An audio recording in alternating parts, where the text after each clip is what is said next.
YouTubers. This main part, this one at the top, is really stiff to get off, but that's what holds them on as well.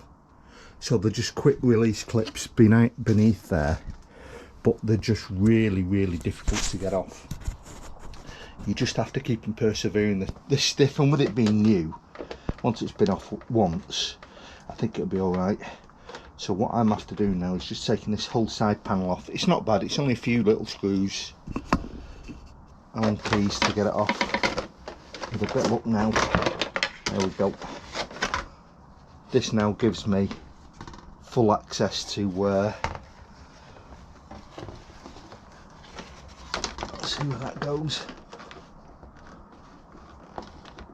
And just quick release clips. We may even get away with not even bothering. Yeah, we can spin that around there. Not too worried about that. So that now gives me full access to the whole side of the bike. So as you can see, I can now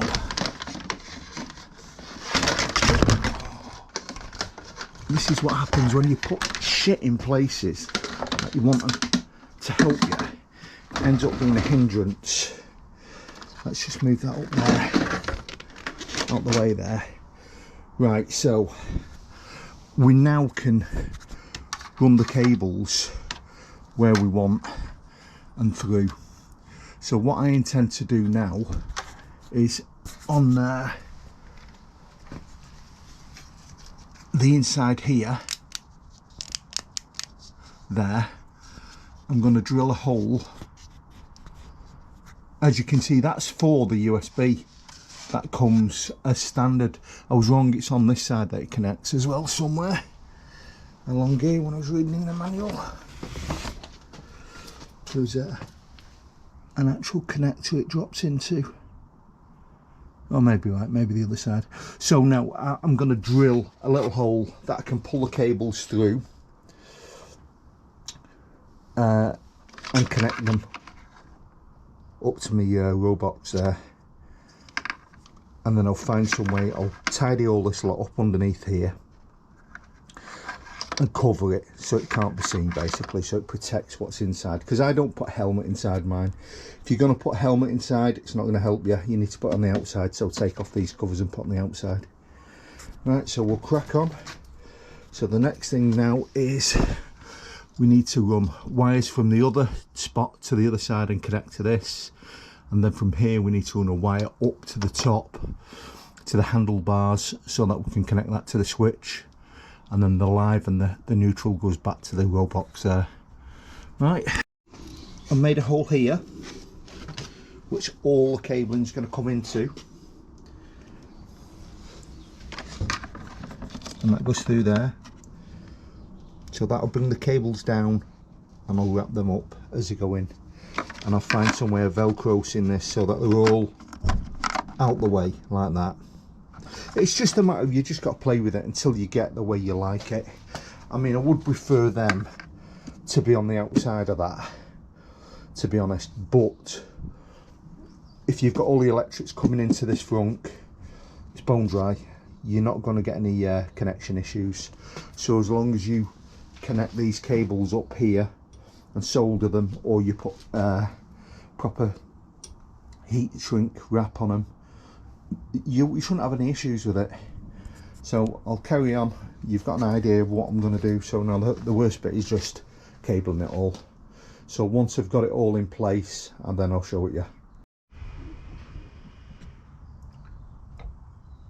Just a quick one. So when you've got cables this tiny and this hard to do,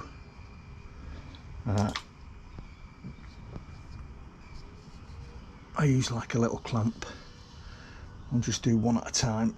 I've soldered that in place now. I'll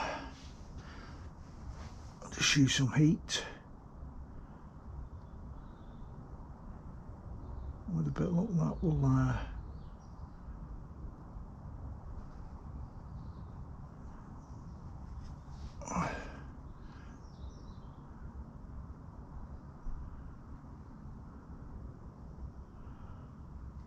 And I'll even put another coating on this, so I'll put some waterproof tape around the outside of it, so it'll be in a black sleeve like what's in there.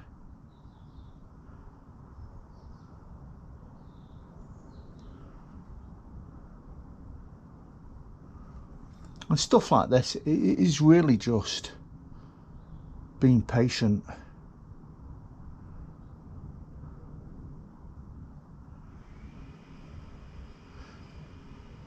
So what I'm doing now, for people who are wondering, I'm joining both lamps up.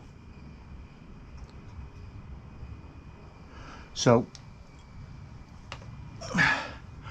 the other lamp here, as you can see around that side,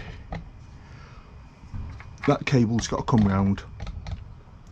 That has got to meet red on red. Okay.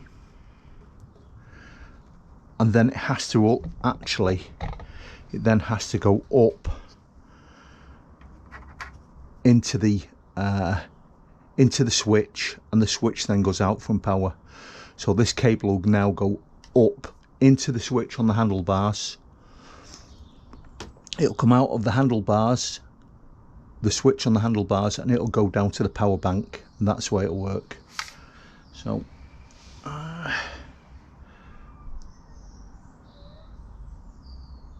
what I'm going to do is just do the black one.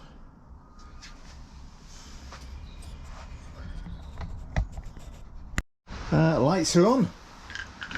Now I'm going to get some cable ties. I've run out of cable ties, and just put some cable ties there where I put a little bit of tape, and just keep that behind, so that doesn't look that bad. And just to let you know the way it's gone, let's just move this out of the way a little bit. Nightmare to do this. So you've got 3 cables, you only need to connect 2. I've only connected 2, so the red and the black I've connected. So this is a cable now I've created, and they're covered up, and it goes inside. I'm going to put a rubber grommet, so I drilled a little hole which takes us into here. I'm going to tidy up this as well, make this neater inside. So that's the weight cabling. It's going under there, fastened to the frame, and goes underneath, so it's well hidden. Let's just make sure again. The bike has to start for these to work. When the bike turns on, power goes to it, and then they turn on. And there we have it. One set of spots, and they look pretty damn good, to say the least. I'm quite impressed with them. The 40 odd quid one. We'll see how they get on anyway. Let's turn that off. And now, onto the cameras. So we're going to run the cameras. So this is a front one. I'm going for the. I'll come back to you as I'm doing that, and we'll do a little video on that as well. The cameras that fit in. The cameras. Oh, I've got the name on them actually. What's the name of them? Fiddly bits. Now you get a sticky pad which doesn't do anything on these. I've had to screw it in, which I didn't want to do, but at the end of the day I can always fill that with a bit of plastic and hide that away. So again, the actual camera goes inside the frame, up here, in through this little hole, into the frunk. Now what I'm going to do with my frunk, so there's the receiver, the recorder. I'm going to put all the electrics on the bottom, and I'm going to build a little cover just to sit on the top of there, so that they can sit down in, and then all the cabling can go underneath. The rear camera I've fastened on the back here, tuck it around the back. I'm going to get some clips. It's going to run under here. It will go under the back there. It's going over the rack, inside this panel. Inside this panel, it goes up and then through, and then it's coming up by the battery here. That'll then go down to the bottom and be folded off there. So that's the routing of the cables, which is the hardest part about it. So we'll carry on with that, and once it's all in place and I put all the panels back on, and it is a nightmare, there's screws everywhere. Started off with a couple and they're all over the show, so really be careful when you take these apart, you know, and be mindful where you're actually taking the screws from, and put them back and make sure you haven't got any over, because you really don't want this bike with screws missing on them. Right, we'll carry on with my NC750, and then that should be it. There we go. Bus all fitted. As I say, what happened, this is the camera, so the front and rear,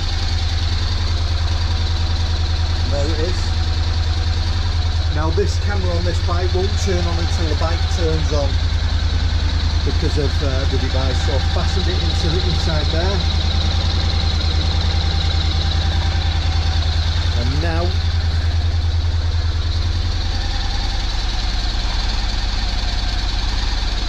we go to the VSYSTO app. Right, and there we go, it started recording. So that's the front camera looking out. Hit the camera again, and that's the camera, the back camera. So that's it. My camera, my spotlights are all done, so she's ready to rock and roll. Just got to put the seat back on her, and when I turn it off it all cuts off completely. The lights will go out. We've set it on an earlier one.